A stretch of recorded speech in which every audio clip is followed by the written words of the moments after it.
Siapa yang gak kenal dengan jajanan jadul satu ini yang memiliki rasa manis, gurih, terus ada sensasi dingin ketika digigit. Benar-benar membuat kita bernostalgia di waktu kecil. Inilah dia, es gabus pelangi. Halo, kita masak-masak yuk di dapur Sania.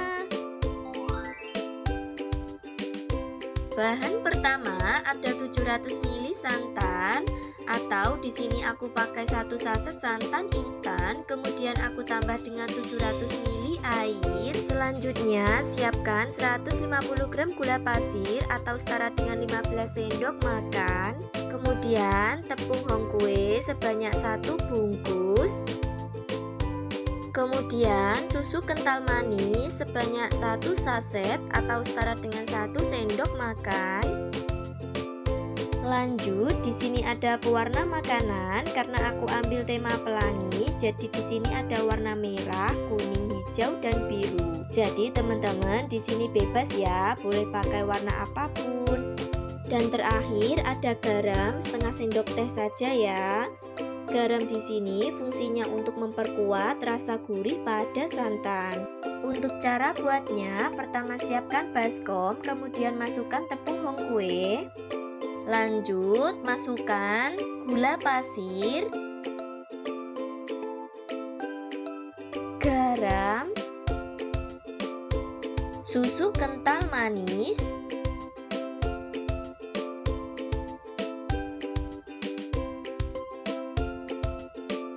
dan masukkan semua santan.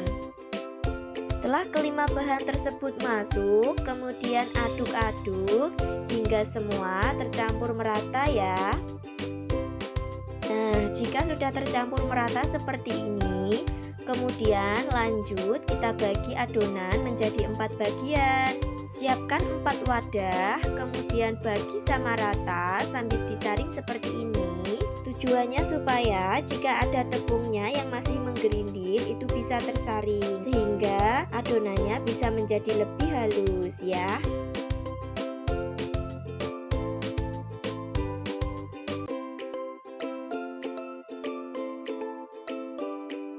Jika sudah terbagi rata seperti ini, kemudian kita warnai satu persatu.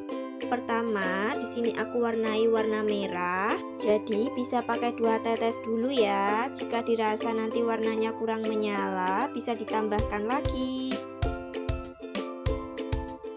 Karena menurutku warnanya kurang menyala, di sini aku tambahkan 2 tetes lagi. Jadi total untuk warna merah aku pakai 5 tetes ya.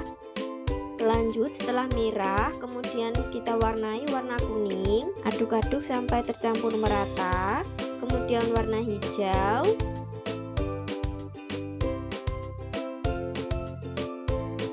Dan yang terakhir warna biru. Jadi untuk berapa tetesnya sebenarnya disesuaikan saja ya, karena untuk penekanan itu berbeda-beda. Kadang dalam 1 tetes itu keluarnya banyak, kadang juga sedikit. Jadi kalau dirasa warnanya kurang menyala baru boleh ditambah. Nah, setelah semua adonan sudah terwarnai seperti ini, kemudian kita masak satu persatu. Tapi sebelum itu siapkan loyang berukuran 20 x 10 yang sudah dialasi dengan kertas roti atau bisa juga dengan plastik. Tujuannya supaya ketika adonan dikeluarkan tidak lengket. Lanjut, untuk masak kita siapkan panci, kemudian kita masukkan adonan yang pertama. Kemudian kita masak menggunakan api yang kecil sambil diaduk-aduk terus seperti ini supaya nanti hasilnya tidak gosong ya. Masak sampai adonannya berubah menjadi mengental seperti ini.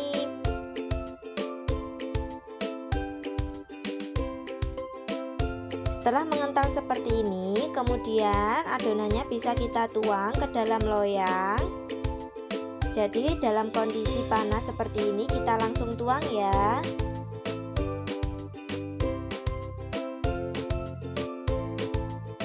Setelah adonannya tertuang semua, lanjut kita langsung ratakan ya, karena adonan ini cepat banget menggumpal dan mengeras.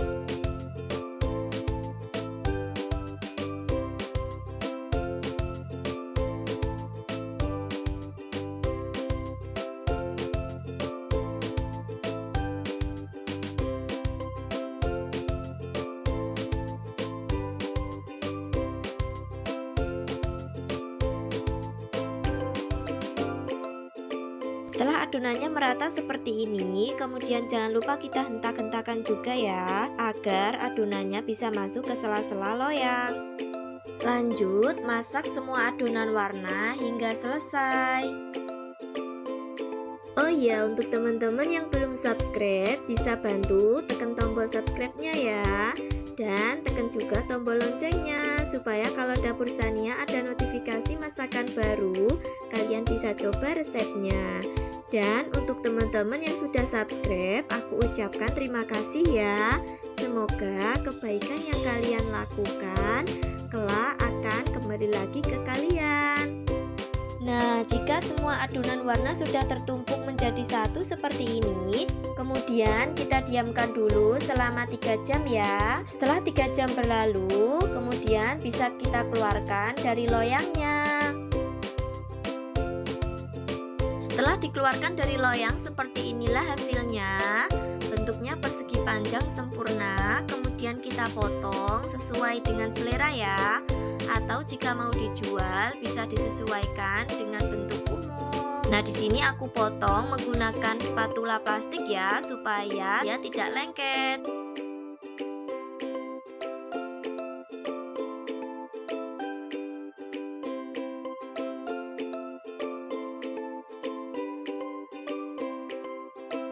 Jika sudah terpotong semua seperti ini, kemudian kita bungkus menggunakan plastik.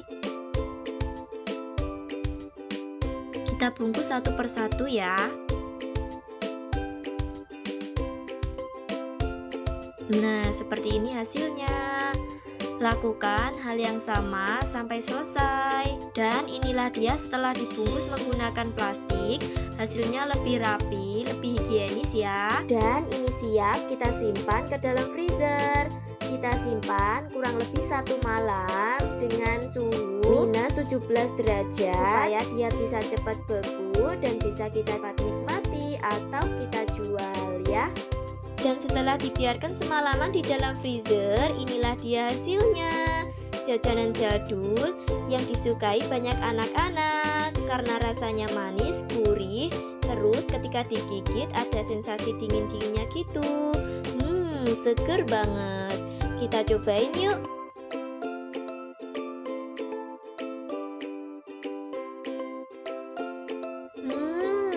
Rasanya benar-benar mirip banget dengan es gabus waktu dulu.